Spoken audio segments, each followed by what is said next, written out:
Thank you, Mr. Chairman. Mr. McCaffrey, as I talk to veterans in Maine, one of the biggest issues that keeps coming up is the transition from active duty to the VA.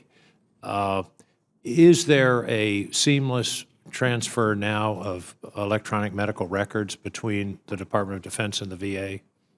So right now, we are in the process, as you may know, of instituting a enterprise-wide electronic health record that will be the same record with the VA.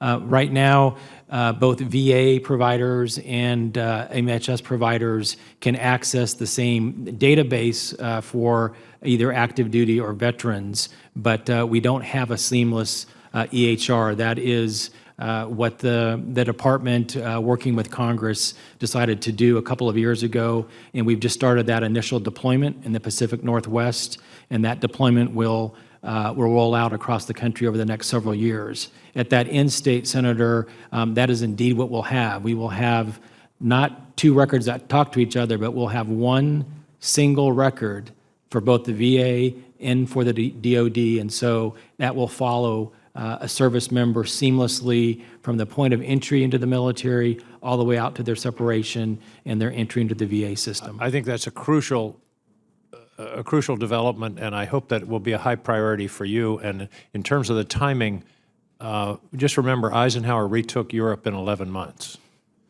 Let's see if we can get it done a little faster than 2 or 3 years, because this is so important to our veterans and to people that are making that transition. Let me ask another question. You have about 10 million people in your system, as I recall, 9.4, something like that. That gives you a tremendous opportunity to talk about the cost of health care, which is a problem that's nationwide. The cost of health care is going to break us no matter who is paying. So it seems to me you have a particular opportunity with a closed population to deal with issues like prevention and method of payment and accountable care and all of those kinds of things that could, if not bend, but seriously diminish the cost curve on health care. Is that a priority for you? Senator, that's music to my ears. That is indeed a priority. If you look at the 9+ million beneficiaries we have, we need to do more to leverage that in working with managed care contractors and their providers, and not to do things that we're just paying for services. Right. If you're just another part of the American healthcare system, it's going to break us in this committee. And it seems to me you have an opportunity because of this unique circumstance of having a sort of closed population to really do some bold and creative things in terms of the costs. You're right. And if confirmed, my commitment is for us to act more like a large employer who leverages their... Exactly. You are a major buyer of healthcare services, and therefore you should be able to drive reforms in everything from drugs to medical devices to care. And I see this as a terrific opportunity for the country, and I hope you'll pursue it aggressively. I will. It's for us to pay for outcomes rather than volume of services. Dr. Bookless, one of the things that keeps me awake at night is proliferation. Do you see this as a part of your responsibility to think about and deal with the risk of nuclear proliferation? Korea, North Korea, Iran, other countries, Pakistan, and how do you approach that problem?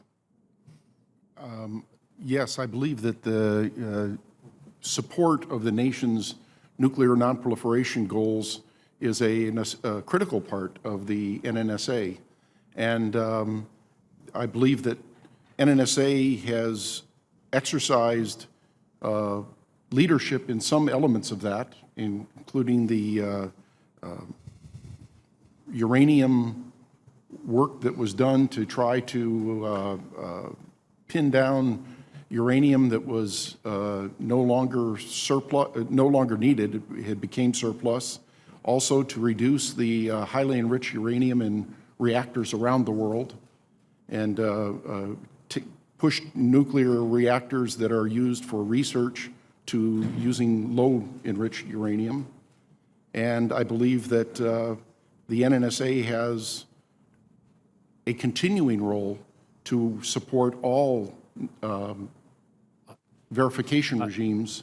I hope you will make this a priority because we've been able to maintain a kind of nuclear equilibrium for 70 years because nation states have had control of this technology. The nightmare scenario is a non-state actor getting a hold of a nuclear weapon. The people that attacked us on September 11th killed about 3,000 people. If they could have, they would have killed 3 million. Yes. And we have to do everything possible to keep that technology out of the hands of those who would use it without restraint, as the nation states have. So please make that a very high priority for your work. If confirmed, that will be one of our highest priorities. Thank you. Thank you, Mr. Chairman.